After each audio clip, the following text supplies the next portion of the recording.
들어가 보겠습니다. 세상 속에 숨어있는 악마들을 찾아내는 범죄 사냥꾼 우상입니다. 오늘의 주제, 옷자락을 잘 나가는 살인마. 놈은 보통 살인마가 아닙니다.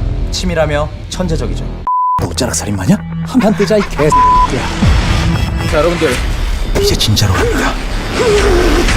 압도적인 범죄 스릴러 영화 스트리밍이 3월 21일 상륙합니다. 코믹한 액션 연기로 565만 관객을 사로잡았던 청년 경찰 강한을 해봐,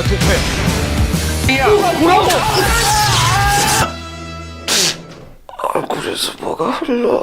피. 어쩐지 라두고. 이번엔 웃음기 싹 빼고 대한민국에서 가장 핫한 범죄 사냥꾼 스트리머로 돌아왔습니다. 메인 예고편에서 우리가 예측할 수 있는 걸 살펴보도록 하겠습니다. 리뷰 픽스 지금 바로 시작합니다. 카메라 줘봐. 여러분들 들어가 보겠습니다.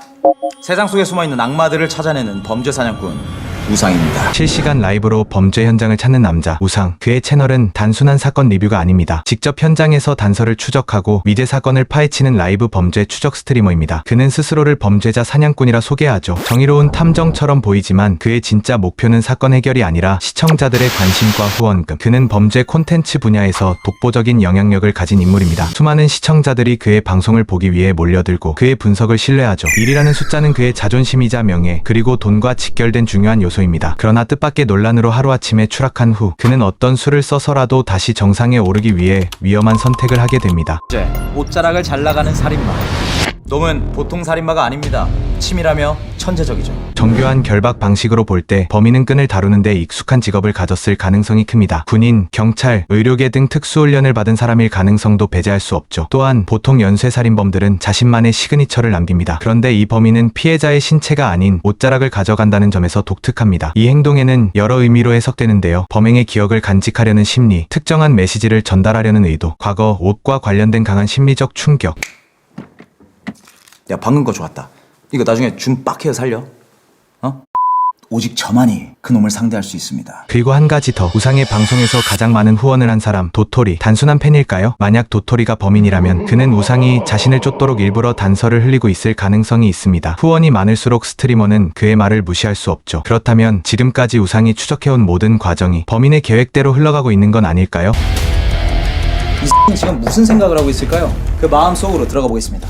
자신을 프로파일러처럼 보이며 시청자 몰입을 유도하기 위해 어그로성 멘트를 던지는 우상. 내 목소리 들려? 뭐야 이씨. 1시간 안에 마틸다를 찾아. 너 옷자락 살인마냐? 한판 뜨자 이 개X야.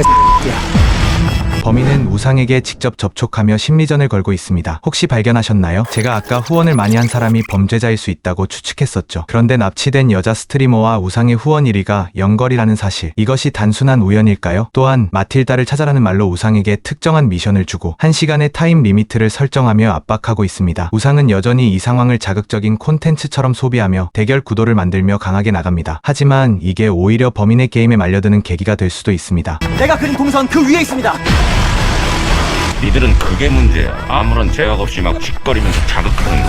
이 한마디에서 범인의 범행 동기가 분명히 드러납니다. 그는 우상 같은 스트리머들에 대한 강한 반감을 가진 인물입니다. 니들이라는 표현에서 알 수 있듯이 그의 분노는 자극적인 콘텐츠로 사건을 부풀리고 소비하는 스트리머들 전체를 향하고 있습니다. 그들은 실제 피해자들의 고통을 흥미거리로 만들고 죄책감 없이 말로만 정의를 운운한다고 생각하는 것이겠죠. 아마도 범인은 과거 스트리머로 인해 큰 상처를 받았거나 직접적인 피해를 입었을 것입니다. 그렇기에 그의 범행은 단순한 살인이 아니라 미디어에 대한 복수극일 수도 있습니다. 즉 그는 살인을 저지르면서도 스스로를 피해자라고 여기고 있을지도 모릅니다. 이번 방송으로 딱지 15억이 터졌습니다. 15억.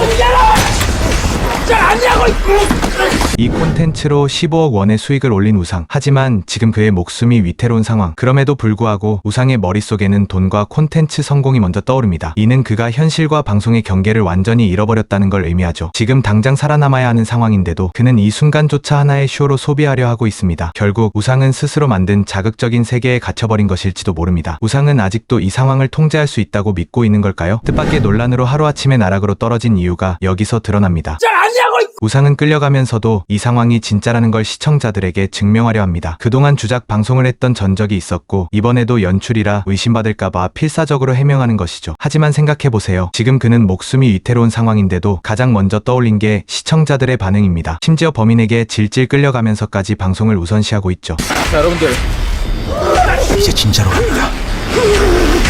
피가 있다는 건 우상이든 범인이든 누군가 부상을 입었을 가능성이 큽니다. 하지만 더 중요한 건 이 모든 상황이 여전히 휴대폰 카메라에 찍히고 있다는 사실. 방송은 멈추지 않았고 이제 이 지옥 같은 상황마저 하나의 콘텐츠가 되어버렸습니다. 우상의 표정에는 공포, 분노, 그리고 지금까지와는 다른 결의가 스쳐갑니다. 지금까지는 자신이 통제할 수 있는 게임이라 믿었지만 이 순간 진짜 현실임을 깨닫게 되는 순간입니다. 예고편은 여기서 끝이 납니다. 결국 우상은 살아남았을지 뒷이야기가 궁금해지는데요. 예고편을 보고 느낀 점은 이 영화가 미디어 시대의 위험성을 경고하는 작품이라는 점입니다. 세상은 점점 더 자극을 원하고 사람들은 클릭을 유도하기 위해 더 강한 이야기, 더 극단적인 선택을 합니다. 그리고 그것이 반복되면 진실과 거짓의 경계는 무너지고 우리는 조작된 현실을 진짜라고 믿게 되죠. 하지만 문제는 우리는 그 사실을 알고도 쉽게 빠져듭니다. 즉 자극적인 미디어에 휩쓸리지 않고 스스로 판단하는 눈이 필요한 시대입니다. 재미있게 시청하셨나요? 여러분의 의견이나 이모티콘 하나라도 댓글로 남겨주시면 다음 영상 제작에 큰 힘이 됩니다. 구독과 좋아요는 공짜니까 마음껏 눌러주시면 제 행복 지수가 일상승합니다. 지금까지 리뷰픽스였습니다.